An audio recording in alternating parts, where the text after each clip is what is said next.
Everything I built from scratch. My father? He only slowed me down. Ethan's words echoed across the ballroom, met with thunderous applause. My chest burned, years of sacrifice erased in a single breath. Before we dive into how it came to this, if you believe karma always finds its way, hit subscribe and tell us where you're watching from. The ballroom was heavy with light and noise, chandeliers dripping gold across polished marble. I sat in the last row, a man out of place at the show I had built. My name wasn't on the program. My badge didn't say father. It simply said guest. I felt it burn against my chest like a quiet insult. Thomas Blackwell, 69. Engineer, widower, single father. That is who I am. For decades I traded my body for my son's future. My eyes grew dim, staring at code until morning. My spine bent under years of drafting blueprints and debugging lines that refused to bend to human will. I mortgaged the house, sold the car, bled my savings into tuition bills with numbers bigger than anything I had ever earned. Ethan never saw the hunger I carried. I made sure of it. He had clean shoes, a straight back, a chance. We dreamed together once. Napkins scrawled with formulas at diners, algorithms scribbled on the fridge door with magnets holding them up like family photos. He called it ours. He said, "We, Dad, we." I believed him. I wanted to believe that all the years I had given were not just survival, but investment into him, into us. But slowly, the edits came. My initials vanished from drafts. Meeting invites never reached my inbox. Colleagues began to call me his father like a footnote, not a partner. He introduced me as someone who used to engineer, as if years of sacrifice had expired. He called me legacy. Legacy is a polite word for disposable. Still, I stayed silent. Still, I worked. Still, I trusted. And then Ethan walked onto the stage, his suit shining under the spotlight, his voice amplified, sharp, practiced. He gripped the microphone and declared, "Everything I built from scratch. My father, he only slowed me down." The crowd roared. Investors nodded like prophets who had just witnessed genius. They applauded his arrogance, blessing his betrayal. I sat in the back, chest heavy, folder in hand, documents, patents, proof. I hadn't come here to fight. But as their hands crashed together in hollow thunder, I knew the time for silence was ending. Ethan's company was born in my garage. I remember the smell of solder, the hum of machines, the glow of monitors that never went dark. He came to me with questions, with ideas that leapt but never landed, and I steadied them.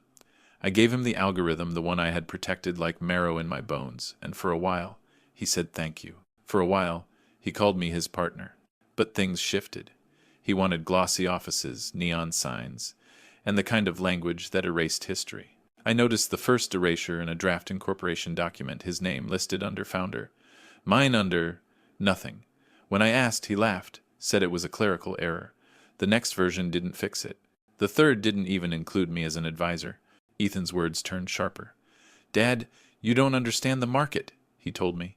"Investors want fresh faces, not old men with worn-out ideas." He was 35, hungry, ruthless. I was 69, tired, still carrying the weight of his education and the mortgage I had nearly lost twice. At dinners, he began correcting me in front of others. "That's not how it works anymore, Dad." He introduced me to colleagues as just my father, just a word small enough to shrink me into silence. His friends barely shook my hand. His investors barely looked at me. I told myself it was branding, that maybe, for Ethan to thrive, my presence had to fade. I convinced myself that disappearing was part of loving him, but the truth gnawed at me. My life's work was being repackaged, my name scrubbed out as though I had never existed. Still, I swallowed it. Still, I smiled. Still, I believed that someday he would look back and remember who carried him this far. But deep down, I felt the fracture widening. A son turning his father into a ghost. The humiliation grew louder with every passing month. At first, it was the quiet things being left out of emails, not knowing about board meetings until after they had already happened. Then Ethan made it public. At conferences, I was ushered into side seats while he spoke on stage about his groundbreaking innovation. The words were mine, the code was mine, but his mouth carried the praise. He told colleagues, "My dad is retired now. He doesn't really keep up with the field." Retired, a word that made me sound obsolete, a relic better kept in an attic than in a boardroom. Sometimes, when investors asked about the roots of the algorithm, Ethan laughed it off. Oh, that was just a class project. Nothing special. Nothing special, though it had consumed half my lifetime. The worst moments were the dinners. Long tables, glasses clinking, Ethan sitting at the head with his polished friends, his polished jokes. I was introduced as just my dad, a line that shrank me to background noise. They nodded politely, then turned away. My stories, my experience, my presence, none of it fit into Ethan's world anymore. One night, after a gala, Ethan leaned close and whispered, "Dad, you don't need to come to these things anymore. It makes us look old-fashioned, old-fashioned." He spat it like it was a disease. I felt the floor tilt beneath me. My son, my only son, was cutting me out with the precision of a surgeon and worse, with the confidence of someone who believed he was right. Every insult, every dismissal, was a rehearsal for something larger, something crueler. I just didn't know yet how far he would take it. The betrayal was no longer hidden in whispers or careless omissions. It had climbed onto the stage, wearing a suit and a smile. Ethan stood tall under the glow of the spotlight, his voice polished, his words rehearsed. Reporters leaned forward with pens ready, cameras flashing like fireworks. This was the night he would claim everything, and he wanted the world to see it. I sat in the back, anonymous among the crowd. The chair beneath me felt like stone, my body rigid, my pulse pounding against my ribs. My son spoke with confidence, telling the audience about the birth of his company, his vision, his genius. The slides behind him showed charts, growth, projections that dazzled the investors. Every piece of it built on the algorithm I had created, the very foundation of the empire he was selling. And yet, not a single word of credit. Then came the knife. Everything I built from scratch. My father? He only slowed me down. The ballroom erupted in applause. Men and women in suits clapped as though arrogance was brilliance. Their nods of approval felt like hammers against my chest. I had given my years, my savings, my invention, and in a single sentence, Ethan erased me from existence. Some smiled at me in the back row, a pitying glance, like I should be proud of the son who outgrew me. They couldn't know that every word was a theft, spoken as truth. I gripped the folder in my lap tighter. Inside it lay documents, filings, patents, still under my name. Proof that the empire he paraded around was built on ground that did not belong to him. The humiliation boiled into resolve. The seed of revenge was planted in that moment, watered by applause that never should have been his. The applause faded into a low roar of conversation, investors buzzing about Ethan's brilliance. Cameras flashed, capturing his confident smile, immortalizing the moment he severed me from the story. I should have felt small, crushed under the weight of their cheers. But instead, I felt a strange calm settle over me. The kind that comes when you finally accept the truth your enemy is not outside your bloodline. He is your bloodline. I rose slowly, my chair scraping against the marble floor. A few heads turned, annoyed at the interruption.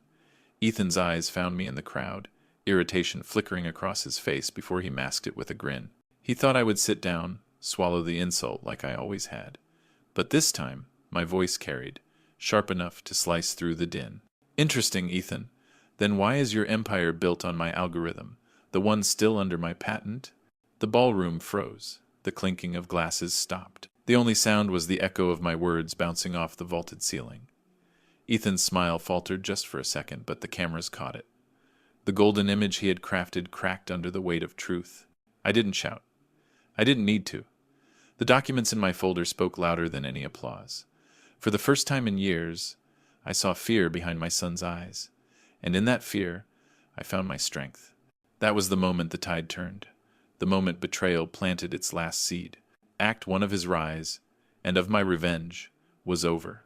When the lights dimmed that night, and the ballroom faded from my view, my mind did what it always does. In moments of silence, it went backward. Memory is cruel like that. It doesn't just recall facts, it resurrects sacrifices. And mine came rushing back with teeth. I remembered the house, the small 2-story with the lemon tree out front. The one I mortgaged not once, but twice, so Ethan could attend Harvard. I remember signing the papers with trembling hands, the banker warning me about risk, about age, about whether I could keep up with the payments. I nodded, smiled even, because I believed it was worth everything if Ethan walked across that stage in a cap and gown. My house became his tuition. My roof became his runway. I remembered the nights when the power bill went unpaid so I could buy him textbooks. Nights when the fridge was bare, but Ethan never noticed because I made sure his plate was full, even if mine stayed empty. Hunger was easier when it was hidden. He never saw me chew ice just to fool my stomach into thinking I'd eaten. And I remembered the first time he called me a genius. He was 10, standing in the garage as I scribbled equations on a chalkboard. His eyes lit up, and he said, "Dad, one day they'll know your name." That single sentence carried me through years of exhaustion, through broken glasses repaired with tape, through joints that stiffened with age, through the loneliness of a house too quiet without his mother. I gave him years I couldn't buy back. I gave him comfort I never knew myself. And as I sat in the back of that ballroom decades later, I realized he hadn't just erased my name from his company. He had erased my sacrifices from his memory. There was a day one that still claws at me when I held a contract in my hands that could have changed everything. A deal worth millions, offered by a firm that wanted exclusive rights to my algorithm. The ink wasn't even dry before I knew what signing it meant. Security, recognition, maybe even a chance to retire with dignity. But buried in the fine print was the trap. If I took their money, Ethan would never own a piece of the invention. They wanted me and only me. I could have taken it. God knows I needed it. The bills were stacked high on the kitchen counter, the mortgage company leaving voicemails that grew colder with each passing week. My back ached from sleepless nights, and my eyes blurred from too many hours staring at lines of code. That contract was salvation in black and white, but I looked at Ethan young, ambitious, restless, and I tore it in half. Someday, I told myself, he'll build something bigger with this, bigger than I ever could. I convinced myself that sacrifice was love, that giving away the world was the only way he could inherit it. I still remember the silence in the room when I shredded those pages.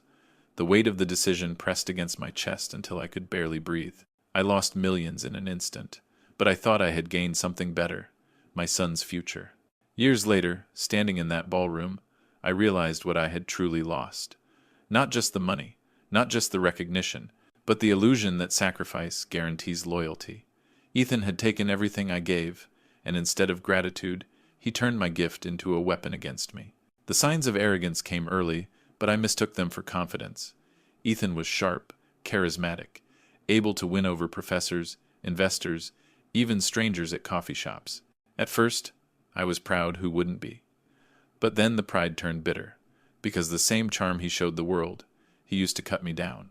He began dismissing my advice, waving it away with a smirk. "Dad, that's outdated. Nobody codes like that anymore." Or, "You don't understand how the market works, leave it to me." He didn't see the nights I spent poring over journals, keeping up with advancements, pushing myself to stay relevant. To him, age was proof I had nothing left to offer. The dinners grew painful. He'd sit at the head of the table, speaking in rapid-fire jargon, while his colleagues laughed at his jokes. When I tried to add something, a thought, an insight, he would interrupt. "That's not really accurate, Dad." Or worse, he'd roll his eyes, dismissing me in front of everyone. My words dried in my throat, and I sat there, half smiling, as if I agreed with being made small. I remember one night in particular. We were at a restaurant. Investors lined up to hear Ethan's grand vision. I corrected a minor detail about the algorithm, my algorithm, and the table went silent. Ethan leaned forward, his smile sharp as glass, and said, "Dad, let's not confuse people. This isn't your field anymore." The investors chuckled politely and went back to their drinks. I laughed too, just to ease the tension, but inside, something broke. I had raised him to stand tall, but somewhere along the way, he decided the only way to rise was to step on my shoulders and pretend I wasn't there. Those moments weren't just disrespect. They were rehearsals practice for the public humiliation he would one day deliver without hesitation. The humiliations didn't stop at business dinners or casual corrections. They followed me into every corner of his world. I became an ornament, a relic he paraded only when it suited him. At conferences, I was seated in the back rows while he stood beneath the bright lights. If someone asked about me, he'd shrug. "That's just my dad." He used to engineer, used to as if decades of building, sacrificing, inventing had an expiration date. I remember the silence of those rooms, the way conversations flowed around me like I wasn't there. Colleagues shook Ethan's hand, praised his brilliance, while mine hung empty at my side. I would return home, sit in the garage among the old tools and circuit boards, and wonder when my life's work had become invisible. There were smaller humiliations, too, invitations that never came. celebrations I learned about only through social media posts. The company's anniversary gala, photos of Ethan with his team, glasses raised high, captions calling them the founders. My name erased with every click of a keyboard. But the most cutting moments weren't the ones where he ignored me, they were the ones where he remembered me just long enough to diminish me. Dad, don't embarrass yourself. Dad, you wouldn't understand. Dad, let me handle this. Each line carved deeper until I stopped speaking altogether. Silence became my only defense, though it felt more like surrender. It was in those quiet humiliations, those endless nights of being reduced to nothing, that the fire began to burn inside me. He thought he was erasing me, but every slight, every dismissal, every cold glance was writing a different kind of code in me, one designed for patience, for memory, for revenge. The algorithm, my algorithm. Every line of code was a piece of me long nights bent over a keyboard, hands stiff with age, eyes burning from sleepless marathons. It was more than a program. It was my proof that all the years of sacrifice meant something. Ethan had grown up watching me build it, scribbling notes on chalkboards, muttering formulas in my sleep. He once called it magic. Now he called it his. I remembered the garage where it was born, cold winters where I wore gloves with the fingertips cut off so I could keep typing, summers where sweat stung my eyes but I refused to stop. Each breakthrough came at a cost, another gray hair, another bill I couldn't pay, another night stolen from the rest my body begged for. That code carried my youth, my health, my very life inside it, and Ethan took it. He didn't just borrow or adapt, he presented it as though it had sprung fully formed from his genius. Investors clapped at his brilliance, never knowing the code that powered his empire was written in my blood. Sometimes I would sit at home, watching him on television, listening to him pitch the algorithm as my original breakthrough. The audience laughed, applauded, hung on every word, and I would stare at the screen, my fists clenched, hearing the echo of my own keystrokes beneath his lies. The world believed in his genius because I had hidden mine behind closed doors. I gave him the stage, and he used it to bury me. But the algorithm remembered me every signature, every timestamp, every file that bore my name. He could erase me from speeches, from documents, from photographs, but the truth was still there, waiting, like dormant code, ready to awaken. There was always a contrast that gnawed at me, my sacrifices stacked against his entitlement. I gave him my health, my youth, my time. He spent them like coins that never ran out. I skipped meals so he could eat steak on his birthdays. I wore threadbare coats so he could stride into class in polished shoes. I swallowed every insult from employers who said I was too old, too slow, so he could stand on stages and be called brilliant. I remembered the birthdays I missed because I was pulling double shifts. The nights I walked home in the rain, shoes soaked through, because the car had been sold to cover tuition. The letters from collection agencies piled on the counter. I tore them up before he could see them. I carried the shame so he could carry nothing. Ethan, meanwhile, grew accustomed to ease. Credit cards appeared in his wallet. Tuition checks cleared without him knowing what it cost. Doors opened because I had paid to build the hinges. He thought it was normal. He thought the world bent naturally for him, never realizing it bent because I pushed until my back broke. And yet, the more I gave, the less he valued it. Sacrifice became invisible. Effort became expected. I was no longer a man in his eyes, just a resource, something to be mined until nothing was left. That was the bitter truth the ballroom applause brought crashing back. I hadn't just raised a son. I had raised someone who believed love was debt, and debt was endless. My silence had taught him that taking was his right, but I was done teaching, done giving, done being invisible. As the applause echoed in that ballroom, the final truth settled over me like a cold blanket. Ethan had never truly seen me as his father. To him, I was a ladder, a stepping stone, a shadow he needed to outgrow. Every sacrifice I made, every piece of myself I carved away, he mistook for weakness. And weakness, in his world, was meant to be exploited. I remembered when he was a boy, clutching my hand at his mother's funeral, whispering through his tears, "Don't leave me, Dad. You're all I have." I carried those words for decades, let them guide every decision, every sacrifice. But in the end, he had twisted them. I had become all he had not as a father to be honored, but as a resource to be drained. The pain of that realization burned deeper than any humiliation. Betrayal is never clean. It isn't just the sting of lies. It is the rot that eats away at years of trust, at memories once sacred. It is watching the child you raised become the enemy you never expected. And as I sat there, folder heavy in my lap, I knew something had changed in me. Forgiveness was gone. Hope was gone. What remained was clarity, sharp, merciless, undeniable. I would not beg for respect anymore. I would not wait for gratitude that would never come. From this moment forward, my silence was over. The time for patience had ended.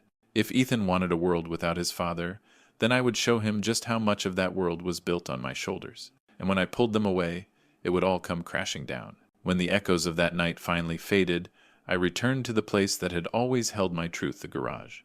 Dust clung to every surface, the smell of machine oil still lingering like a ghost of my past. I pulled down boxes stacked against the wall, their labels faded, their cardboard edges soft with age.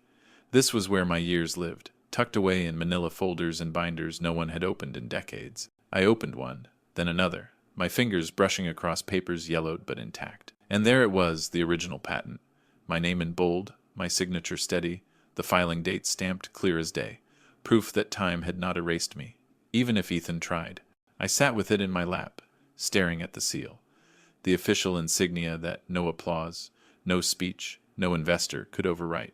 I remembered the night I filed it, walking home in the rain, clothes soaked through, but smiling because I had done something that mattered. I had protected not just an idea, but a legacy, my legacy. And now, here it was, my hidden weapon. Ethan had built his kingdom on my foundation, never realizing the ground beneath him was mine to reclaim. For the first time in years, I felt something other than humiliation or grief. I felt power, quiet, patient, undeniable. He thought he had written me out of the story, but stories are built on records, and the record still carried my name. As I closed the folder, my hands no longer trembled.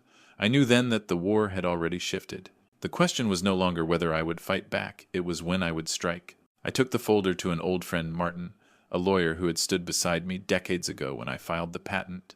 His office smelled of leather and old books, lined with shelves that sagged under the weight of case law. He adjusted his glasses, read the document slowly, and then looked at me with an expression that was equal parts disbelief and respect. "Thomas," he said, tapping the page, "this is airtight. The patent is still yours. Every use of it, every derivative, every modification, it all ties back to you. Ethan never had the right to claim it as his own." Every day, I exhaled for what felt like the first time in years. The weight of humiliation lifted slightly, replaced by something colder, sharper. Power confirmed in ink and law. Martin leaned back in his chair, studying me. "You realize what this means? His entire company, the millions he's raised, the investors he's charmed, they're all standing on ground that belongs to you. One motion in court, and it collapses." I nodded, my fingers tightening on the folder. "I don't want to destroy him with noise.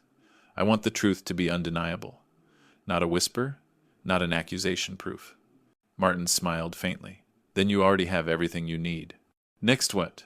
I left his office with the folder clutched to my chest, the city lights reflecting off the glass towers Ethan claimed as his kingdom. For years I had walked these streets in silence, a ghost of the man I once was.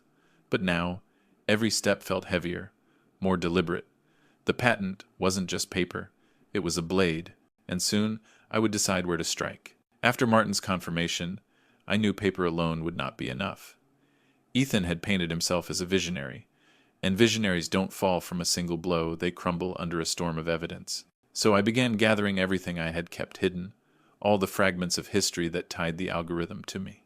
In the attic, I found my old notebook's margins crowded with equations, half-finished diagrams, notes scribbled in pencil during nights when fatigue blurred my sight. Each page carried my handwriting, my initials, my dates, proof not just of ownership, but of creation. Proof that the algorithm had been born from my hands long before Ethan could even spell the word code. On an old hard drive tucked in a drawer, I discovered early prototypes of the software, files time-stamped years before Ethan even graduated, line after line of raw code, preserved with my digital signature. Metadata doesn't lie. It remembers who typed the first keystroke, who saved the first draft, who carried the burden of sleepless nights. I even found the email's old correspondence with colleagues, where I had described breakthroughs, requested peer feedback, debated optimization strategies. Ethan's name was nowhere in them. The truth was written across decades, recorded in ink, in data, in every trace I had left behind.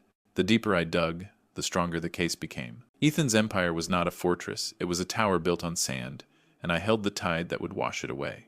As I stacked the notebooks, labeled the drives, and archived the emails into neat folders, I felt my resolve crystallize. This wasn't about revenge anymore. It was about correction, about restoring what had been stolen, piece by piece, fact by fact, until no one could deny it. The weapon was ready. Now all that remained was choosing the moment to unsheath it. Ethan was too confident, too certain of his throne to notice the ground shifting beneath him. In interviews, he dismissed questions about collaboration, smiling that polished smile. "The company's success is the result of my original work," he said, never realizing that every word tightened the noose he was weaving for himself. He didn't suspect me. Why would he? To him, I was the silent old man in the background, someone he had already erased. He thought I was beaten down, too tired to fight, too humiliated to rise. That arrogance, the same arrogance that had once earned him applause, was now the blindfold covering his eyes. I watched him on television, heard him boast to investors, listened as he accepted awards for innovations he never birthed. Each clip, each article, each recorded word became part of the arsenal. The more he spoke, the more evidence he gave me. He wasn't careful. He didn't need to be. He thought the past was buried, and I was buried with it. What he didn't know was that I was documenting everything, saving the clips, archiving the articles, cataloging the lies. Each boast was a confession dressed as confidence. Each dismissal of me was another nail hammered into his own coffin. And the irony? He thought I was irrelevant, that I was gone from the field. But the truth was, I had never left.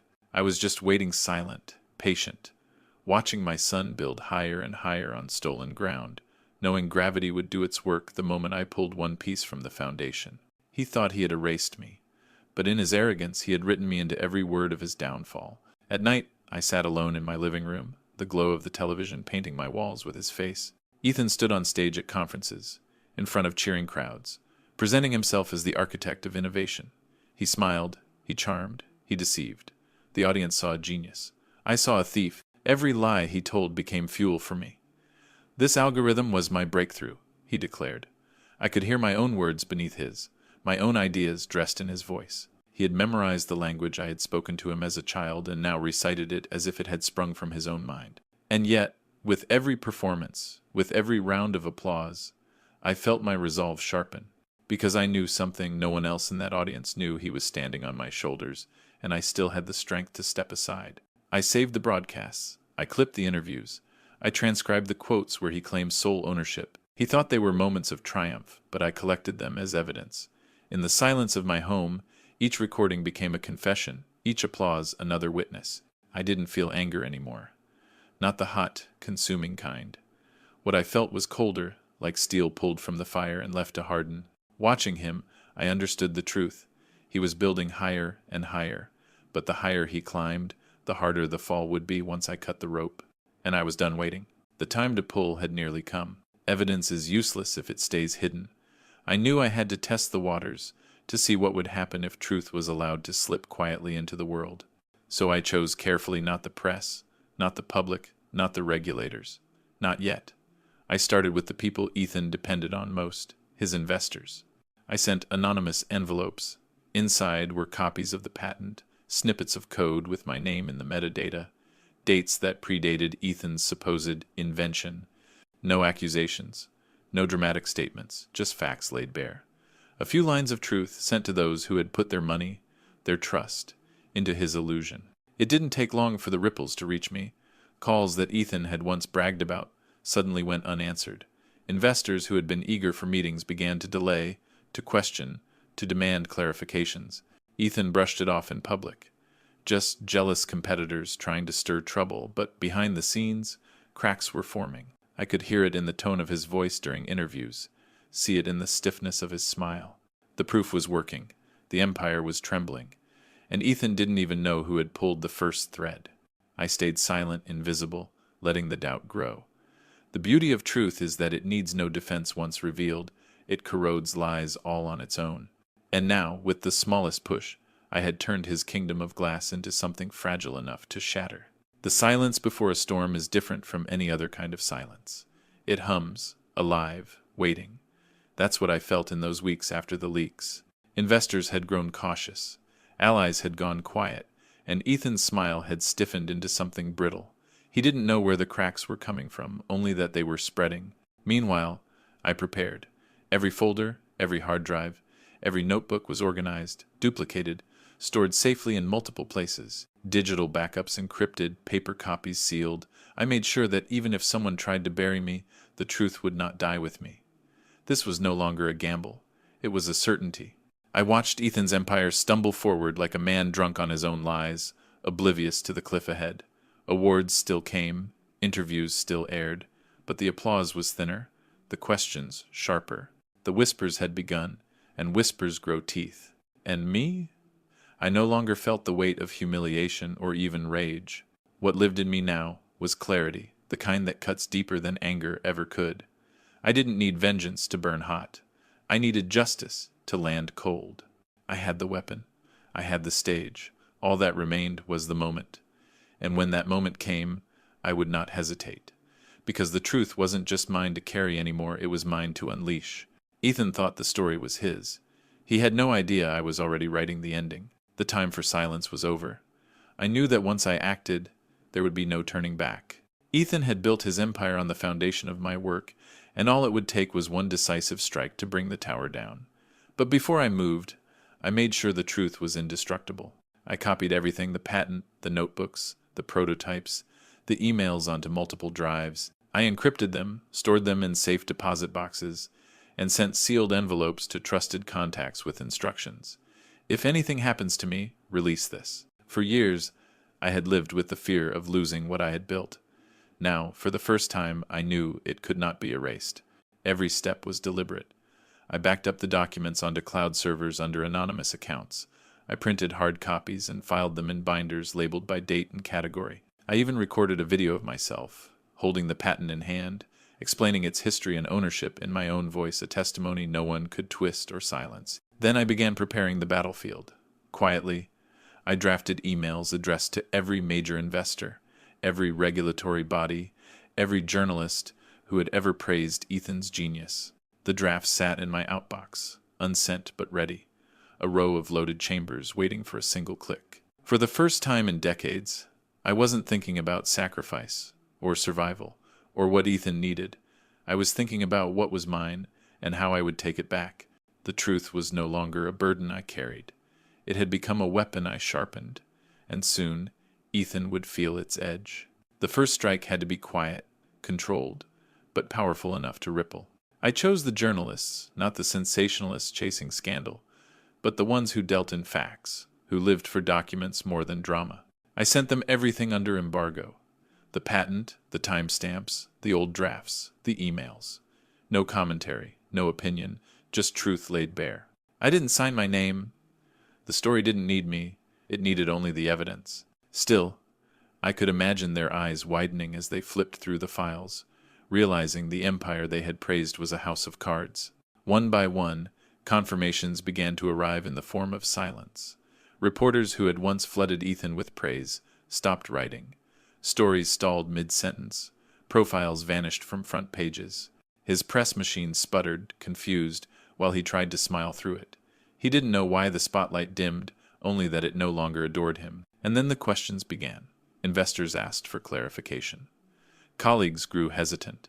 Rumors whispered through the same ballroom circles that once cheered his arrogance. Ethan dismissed them publicly, laughing, calling it petty jealousy from competitors. But his eyes, those told another story. He was beginning to feel the weight shift. I watched it all from the quiet of my home. The documents spread across my table like chess pieces. The first move had landed. The board was mine to command now. Ethan still thought he was the king, but I knew better. Kings fall fastest when they don't see the pawns moving in silence. After the press came the allies. Ethan's empire wasn't built alone. It leaned on investors, partners, and collaborators who had believed his story. I decided to show them the cracks he had hidden so well. Quietly, methodically, I sent them packages, digital dossiers filled with contracts, prototypes, and correspondence that tied every line of code back to me. I didn't accuse him. I didn't demand they leave him. I let the evidence speak, as cold and sharp as any blade. Numbers, dates, signatures, undeniable facts. the kind that couldn't be spun by charm or buried under a smile. The results came quickly. Meetings that once filled Ethan's calendar began to vanish. Business trips were postponed. Promises of funding dried up. Partners who once toasted to his future stopped returning his calls. He appeared on stage still, but behind him the scaffolding of loyalty was collapsing. I knew he felt it. I could see it in the way his hands gripped the podium tighter, his laugh a little too forced when reporters asked pointed questions. His kingdom was not falling in flames, but in silence, abandoned piece by piece, until he stood more alone than he had ever been. This was how betrayal was undone, not with fury but with fact, not with fire but with withdrawal. And the more his allies vanished, the clearer it became Ethan had never been the builder. He had only been borrowing my foundation, and now the rent was due. He thought his allies were his shield. I had shown him they were only shadows. It was time to move from shadows into the light. Quiet leaks and whispered doubt had done their work now. The truth needed to stand in front of everyone. Undeniable. I chose the stage as carefully as Ethan once had. The grand ballroom where he planned to announce his next round of funding. Investors, journalists, and dignitaries would all be there, waiting to applaud him. Instead, they would witness his unmasking. I arrived early, folder in hand, documents already duplicated and queued on my phone. Each investor, each journalist, each partner would receive the evidence the moment I pressed send.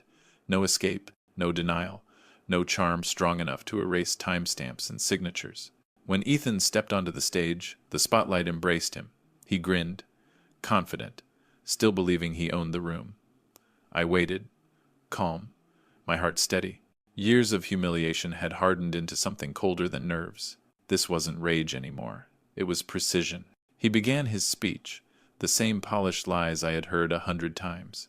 I built this company from nothing, my vision, my creation. The words echoed through the ballroom like glass waiting to shatter. I stood, slow and deliberate, folder tucked under my arm. Heads turned. Some frowned, confused. Ethan's eyes found mine, irritation flashing before he smothered it with a smirk. He thought I would embarrass myself.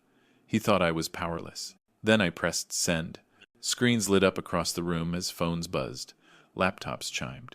Investors looked down at their emails. Journalists gasped as attachments opened patents, prototypes, contracts, proof. Ethan faltered mid-sentence. The confidence drained from his face as the crowd turned, not to him, but to me. The silence that followed was louder than any applause, and in that silence, I finally spoke. The room held its breath. Ethan's lips parted, searching for words, but nothing came. The spotlight that had always favored him now burned like a torch, exposing every crack. The applause he had expected never arrived. Instead, the silence pressed down, heavy and suffocating. I walked toward the front, my steps steady, deliberate, the folder cradled in my arm. I didn't rush. I didn't need to. Each second stretched. Each eye followed me. Every investor, every journalist, every colleague realizing that the story they had believed was unraveling before them. At the edge of the stage, I stopped and faced the crowd. I opened the folder, held up the patent, the seal glinting beneath the chandelier's light. My voice was calm, firm, stripped of anger. "This," I said, "is the foundation of everything you've been sold tonight, filed under my name, dated years before Ethan ever stood on this stage. Every line of code he calls his creation began here." Murmurs spread through the ballroom, sharp as knives. Phones clicked, cameras turned from him to me. Ethan raised his hand, trying to laugh it off. "Don't listen to this. My father is confused, bitter. But the words died as investors lifted their phones, showing the emails I had sent, the documents they now held in their own hands. Proof didn't need my defense. Proof spoke for itself. I closed the folder and let my arm drop. "The truth doesn't require belief," I said. "It only requires evidence. And you all have it now." Ethan's face drained of color. For the first time, he looked small beneath the lights. The room, once his throne, had become his trial. Ethan tried to recover. He straightened his tie, forced a smile, and turned back to the audience. "These claims are misleading," he insisted. "This technology was developed under my leadership.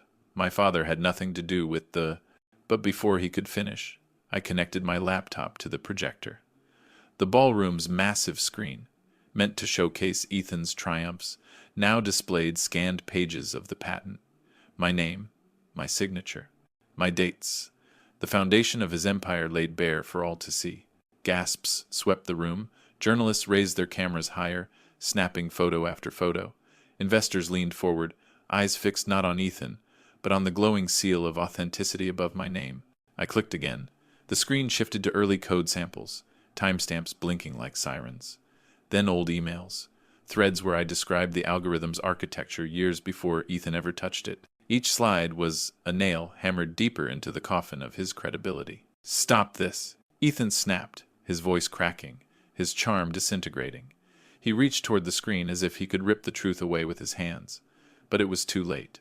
The room wasn't listening to him anymore. They were watching the evidence. I didn't raise my voice. I didn't need to.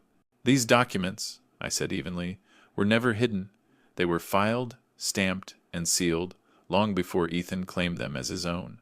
Tonight you see the truth he's spent years burying. It's not a very way." The silence was suffocating not for me, but for him. For the first time, Ethan wasn't the storyteller. He was the story being told, and every eye in that ballroom knew exactly who the author was. The ballroom was no longer his stage. It was a courtroom, and Ethan stood accused with every document glowing behind me. He tried to speak, but his words tangled into themselves, stammering fragments of excuses that only deepened the silence around him. "Dad," he started, but the word was hollow, stripped of its weight. He had long since stopped treating me like a father, and now the word sounded like a plea rather than a title.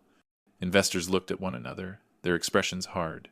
Journalists whispered furiously as they typed, their headlines already forming. Ethan's allies, the very people who had once cheered his ambition, now shifted away from him, as if distance could shield them from the fallout. I stayed calm, my voice steady. "This is not opinion. This is not bitterness. This is law. You applauded him for building from scratch, but what he built was mine. And tonight the record is restored." Ethan's hands trembled at the podium. He forced a laugh, a brittle sound that cracked in the air. "You don't understand how business works. This is just paperwork. They invested in me, in my vision, but no one was listening. Eyes were on the screen, on the dates, on the signatures. The truth was louder than his protests. I didn't gloat. I didn't rage. I simply stood there, the patent in my hand, while the empire he had stolen crumbled around him. This wasn't vengeance delivered with fury. It was justice delivered with precision. And as the silence thickened, Ethan realized what I had known all along: charm can win applause, but only truth decides who remains standing when the lights go out. The end came not with shouting, but with the quiet weight of inevitability. I pulled out my phone, opened my drafts, and pressed send. In an instant, every investor, regulator, and journalist in the room and many beyond it received copies of the evidence. The patent, the prototypes, the correspondence. Proof scattered like glass shards across the world, impossible to gather back. Screens glowed everywhere, emails pinged, attachments opened. Ethan's empire, once protected by charm and illusion, now lay exposed to the very people who had funded it. There was no spin strong enough, no lie clever enough, to erase what they now held in their hands. Ethan sagged against the podium, his voice failing him. "This isn't fair. This isn't how it's supposed to." His words collapsed under their own weight. Around him, allies stood back, unwilling to share the fallout. The cameras turned on me, not because I sought the spotlight, but because the truth demanded a witness. I let the silence linger, then spoke the only words that mattered. "This isn't revenge, Ethan. This is proof. Proof of who really built everything." The ballroom erupted not with applause, but with a storm of questions hurled at Ethan. Reporters surged forward. Investors cornered him. Regulators whispered into phones. His world, so carefully constructed, was crumbling in real time. I didn't stay to watch the wreckage. I closed the folder, slipped it under my arm, and turned toward the exit. My work was done. The truth no longer needed me to defend it. It would finish the job on its own. And with that, Act 4 ended not with fire, but with the quiet collapse of a kingdom built on stolen ground. When I stepped out of the ballroom, the night air struck me like a baptism, cool, clean, unburdened. Behind me, chaos reigned. Cameras flashed, voices clashed, and Ethan's carefully crafted image tore apart in real time. But I didn't turn back. I had no desire to watch the empire fall stone by stone. The truth was already doing its work. I walked slowly, the city buzzing around me as if nothing had changed, though my world had shifted forever. For the first time in years, my shoulders felt light. The folder under my arm was no longer a shield. It was just paper now. The war had already been fought and won. As I passed by glowing billboards and towers of glass, I realized how quiet my mind had become. The noise of humiliation, of anger, of betrayal, gone. In its place was a stillness I had forgotten I could feel. I didn't need to shout. I didn't need to explain. Every investor, every journalist, every ally who had once ignored me now held the truth in their hands. I thought of my wife, gone too soon, and how I had promised her I would protect Ethan, raise him right, give him the life we had dreamed for him. I had kept that promise, but tonight I understood that protecting him no longer meant shielding him from consequences. It meant letting the truth judge him. As I walked farther from the ballroom lights, I felt something stronger than triumph freedom. Not the freedom of revenge, but the freedom of release. Ethan's story was no longer mine to carry. My part was done. The next morning, my phone buzzed nonstop. Calls from numbers I didn't recognize, emails flooding in, reporters begging for statements. I ignored them all. The truth didn't need my voice anymore. It was out in the world, undeniable, unstoppable. Ethan tried to reach me. The first call came before dawn, his name flashing across the screen. I let it ring. Then came the texts, desperate, angry, pleading. "We need to talk. You've ruined me. Please, Dad." Each message was a mirror of the son I once knew and the man he had become, all tangled in contradictions. But I didn't answer. I had spent a lifetime giving him my attention. Now, silence was my final gift. By afternoon, the headlines were everywhere. Tech visionary exposed for using father's patented work. Startup darling faces collapse amid scandal. Every paper, every channel, every feed carried the same story. His empire wasn't just shaking, it was collapsing brick by brick under the weight of truth. Neighbors stopped me on my walk, their eyes wide, voices hushed. Some congratulated me, others offered sympathy. I accepted neither. This wasn't victory. It wasn't vindication.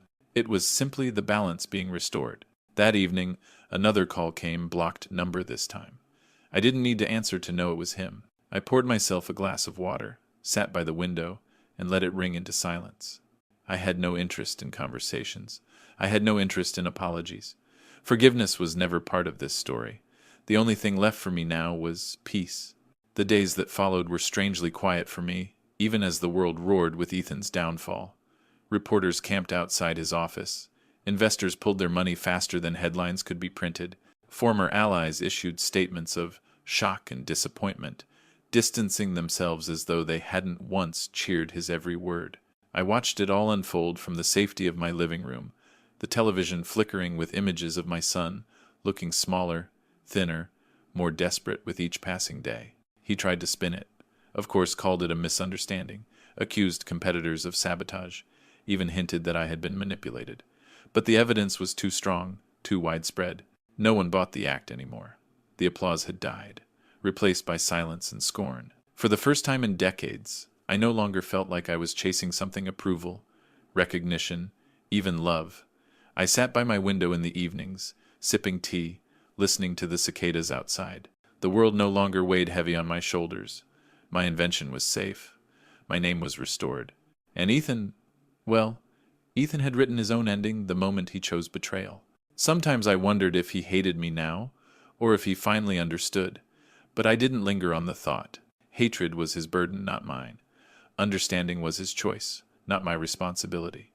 All I knew was that the silence around me wasn't empty anymore. It was full of peace, of clarity, of freedom.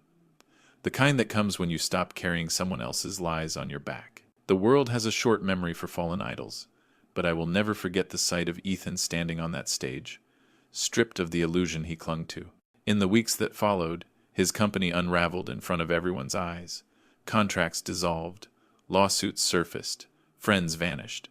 The empire he claimed to have built crumbled as swiftly as it had risen. People asked me for interviews, for statements, for sound bites to fuel their headlines. I refused them all. I wasn't interested in turning my life's pain into a spectacle. I didn't need applause or recognition. I had already been given the only thing that mattered. The truth had been set free, and it carried my name where it belonged. I spent my mornings walking through the park, watching the sun stretch across the grass. Children played, their laughter ringing out like a song I hadn't heard in years. I realized I had missed so much of life chasing after a son who had chosen to forget me. Now, for the first time, I wasn't chasing. I was simply living. Sometimes I passed by strangers reading newspapers, the headlines still talking about Ethan. Fraud, collapse, betrayal. But the words no longer stirred anger in me. They belonged to him now, not me. The burden had shifted. The world finally saw him for what he was, and me for what I had always been. Freedom, I learned, isn't about erasing the past. It's about refusing to be chained to it. And in that refusal, I discovered a peace deeper than victory. A peace I had waited my whole life to feel. Ethan's empire was gone within months. The office spaces emptied, the logo stripped from the glass towers, the name spoken only in courtrooms and scandal columns. For the world, he had become a cautionary tale. For me, he was simply my son, the boy I had raised, the man who had betrayed me, the ghost I no longer chased. There were nights when I thought about him, sitting alone in whatever apartment he now rented, stripped of the entourage that once orbited him. I wondered if he ever looked back to the garage where it began, where I showed him how to solder circuits and solve problems with patience. Did he remember the smell of oil, the scribbles of equations on napkins, the nights he called me a genius? Or had arrogance burned those memories to ash? But I didn't linger long on the thought. His reckoning was not mine to manage anymore. My part had ended the moment I chose truth over silence. I spent my days repairing old machines, tinkering with projects that had waited years for my hands. It wasn't about invention anymore. It was about creation for its own sake. I rediscovered the joy of building without fear of theft, without the weight of sacrifice. For the first time in decades, the work was mine alone, and that was enough. People sometimes ask if I regret what I did to him. My answer is always the same. I didn't do anything to him. I did something for the truth. The fall was his own making. I only moved aside and let gravity do the rest. Time softened the noise of scandal. Ethan's name appeared less and less in headlines, fading into the archives of fallen prodigies. But the silence that followed wasn't empty, it was cleansing. I no longer lived in the shadow of his arrogance or the weight of his betrayal. The air felt lighter, my days my own again. I spent mornings in the garden, hands deep in soil instead of wires, watching green shoots climb toward the sun. The same patience I once gave to machines now went to life itself. Neighbors passed by and waved, not with pity, but with warmth. Some knew my story, most didn't. It didn't matter. I was no longer defined by what had been stolen from me. I was defined by what I chose to keep. At night, I returned to the garage, not to chase fortune, not to fuel another empire, but to build small things, devices no one would ever see, machines that hummed just for me. Creation had returned to its purest form, untouched by ambition or betrayal. It was mine again, untainted. Sometimes I thought of Ethan, not with anger, not with longing, but with a distant kind of grief for the boy who once looked up at me and called me a genius.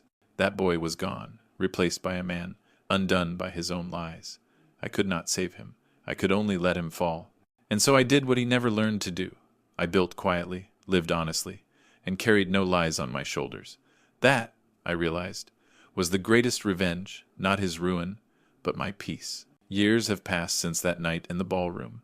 Ethan's name, once shouted from headlines and echoed in boardrooms, has all but vanished. His empire exists only as a warning in business schools, a tale of arrogance built on borrowed ground. And me? I am no longer the forgotten man in the shadows. I am simply Thomas Blackwell, engineer, builder, father, survivor. I do not visit him. I do not call. Whatever life Ethan lives now, it is his alone to carry. I have nothing left to give, and nothing left to take. I gave him my years, my sacrifices, my genius. What he did with them is written in history now, carved into the record as clearly as my name on the patent. Sometimes, when I pass the mirror, I see the lines on my face, the gray in my hair, the years that betrayal stole from me. But I also see something I thought I had lost forever: dignity, the kind no applause can give, and no betrayal can take away. I do not forgive him. Forgiveness is a gift, and he has no claim to it. What I have instead is freedom. Freedom from silence, freedom from humiliation, freedom from the weight of carrying a son who chose betrayal over blood. This isn't revenge, Ethan, I had told him that night. And it never was. It was justice, cold, precise, final. Now, I live quietly. I tend my garden. I build small things in my garage. I walk beneath the evening sky, with no shadows chasing me. The story is finished. The chapter closed, and for the first time in my life, I do not look back.